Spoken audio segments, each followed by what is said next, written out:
नाज़रीन, अल्लाह रब्बुल इज़्ज़त ने औरत की तख्लीक मट्टी से क्यों नहीं की? औरत को मर्द की पसली से क्यों पैदा किया गया? क्या मर्द की एक पसली औरत से कम होती है? साइंस इस बारे में क्या कहती है और अल्लाह रब्बुल इज़्ज़त ने क्या इरशाद फरमाया? यही हमारी आज के वीडियो का मौजू होगा और आज हम आपको औरत की तख्लीक की ईमान अफरोज हकीकत बताएंगे। नाज़रीन, कुरान मजीद फुरकान हमीद में इरशाद बारी ताला है, वलक़द खलक़नल इंसान मिन सलसालिम मिन हमइम मसनून, यकीनन हमने इंसान को काली और सड़ी हुई खनखनाती मट्टी से पैदा फरमाया है। रिवायात में आता है कि जब खुदावंद कुद्दूस ने हजरत आदम अला नबीना अलैहिस्सलाम को पैदा करने का इरादा फरमाया तो इज़राइल अलैहिस्सलाम को हुक्म दिया कि जमीन से एक मुट्ठी मट्टी लाएं। हुक्म खुदाबंदी के मुताबिक इज़राइल अलैहिस्सलाम ने आसमान से उतरकर जमीन से एक मुट्ठी मट्टी उठाई तो पूरी रूए जमीन की ऊपरी परत छिलके की मानंद उतरकर आपकी मुट्ठी में आ गई, जिसमें 60 रंगों और मुख्तलिफ कैफियतों वाली मट्टियां थीं, यानी सफेद और स्याह, सुर्ख और जर्द रंगों वाली और नर्म और सख्त, शीरीं और तल्ख, नमकीन और फीकी वगैरह कैफियतों वाली मट्टियां शामिल थीं। कुछ अरसे बाद अल्लाह रब्बुल इज़्ज़त ने हजरत आदम अलैहिस्सलाम की बाएं पसली से एक औरत पैदा की जिसका नाम हव्वा सलामुल्लाह अलैहा रखा। हजरत हव्वा सलामुल्लाह अलैहा दुनिया में तशरीफ लाने वाली पहली औरत थी।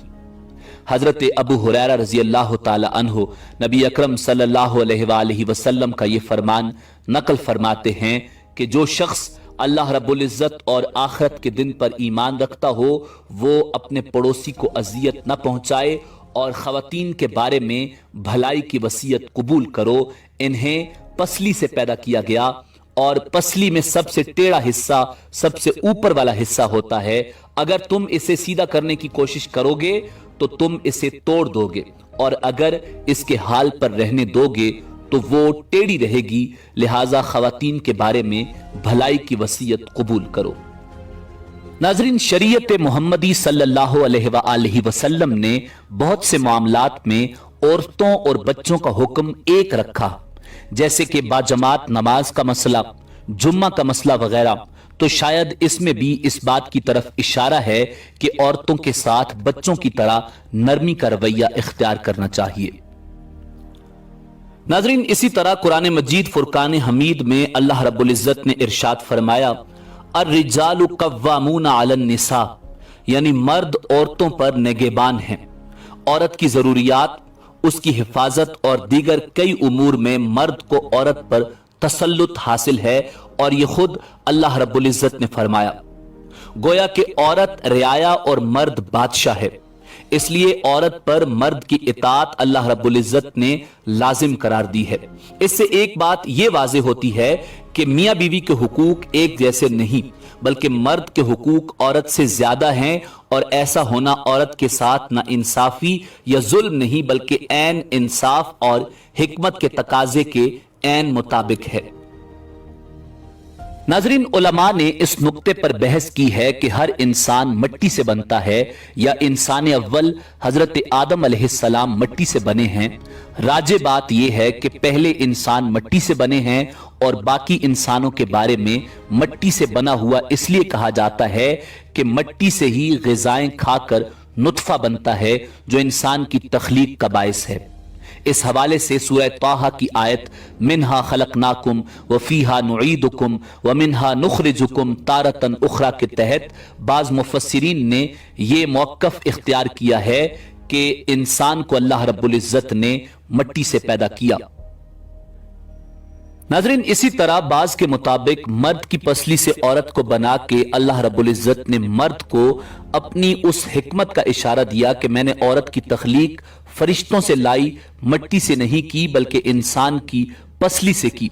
मैंने इसे तुम्हारे जिस्म के हिस्से से इसलिए निकाला कि औरत का तकद्दुस और पर्दा कायम रहे, फरिश्तों को भी खबर न होने पाए कि जमीन की लाई हुई किस मट्टी से औरत की तख्लीक हुई। यानी औरत के तकद्दुस की हद तो देखें कि फरिश्तों से भी इसकी बनावट का पर्दा लाजमी करार दिया गया। اور پہلی عورت حضرت حوا سلام اللہ علیہا اسی مرد یعنی حضرت آدم علیہ السلام کی پسلی سے نکلی جس کی وہ منکوحہ کہلائی یعنی جن کے نکاح میں آئیں۔ اب بات آتی ہے پسلی کی کہ عورت پسلی سے ہی کیوں نکلی؟ کیا ٹیڑھا پن وہاں سے ملا؟ نہیں، یہاں بھی حکمت سے خالی بات نہیں۔ انسانی جسم میں دل اور بہت سے نازک پارٹس پسلی کے پیچھے چھپے ہوئے ہیں، یعنی پسلی سے پیدا کرنا بھی اللہ رب العزت کے ہاں ایک حکمت تھی، یعنی عورت ایک ڈھال ہے ان نازک پارٹس کے لیے۔ تو اللہ پاک نے عورت کو پسلی سے نکال کر یہ نہیں بتایا کہ عورت میں ٹیڑھا پن ہے، بلکہ اس نے عورت کو پسلی سے تخلیق کر کے یہ بات سمجھا دی کہ عورت وقت پڑنے پر ڈھال بھی بن سکتی ہے۔ عورت ماں، بہن، بیٹی اور بیوی بھی ہے۔ کسی کی عزت کو مت اچھالیں، جتنا ہو سکے ہر بات میں مثبت پہلو تلاش کریں۔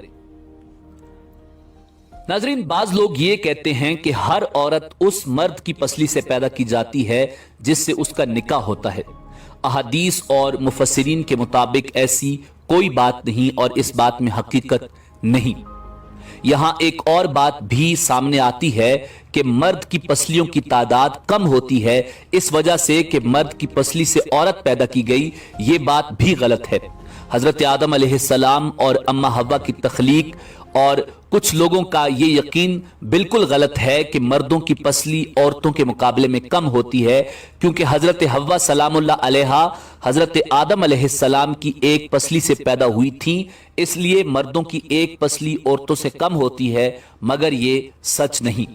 میڈیکل سائنس کے مطابق لوگوں کی اکثریت کے پاس پسلیوں کے 12 سیٹ یعنی 24 پسلیاں ہیں، چاہے ان کی جنس مرد ہو یا عورت، لہٰذا مرد اور عورت کی پسلیوں کی تعداد برابر ہوتی ہے۔ مگر بعض حالات کے ساتھ یا اگر کوئی شخص میڈیکلی انفٹ ہے تو اس کی پسلیوں کی تعداد کم یا زیادہ ہو سکتی ہے۔ البتہ عام انسانوں کی پسلیوں کے 12 سیٹ ہوتے ہیں، یعنی 24 پسلیاں، اور عورت اور مرد کی پسلیاں برابر ہوتی ہیں۔ مگر یہ صحیح حدیث ہے کہ حضور نبی کریم صلی اللہ علیہ وآلہ وسلم نے فرمایا کہ عورت کو مرد کی پسلی سے پیدا فرمایا گیا۔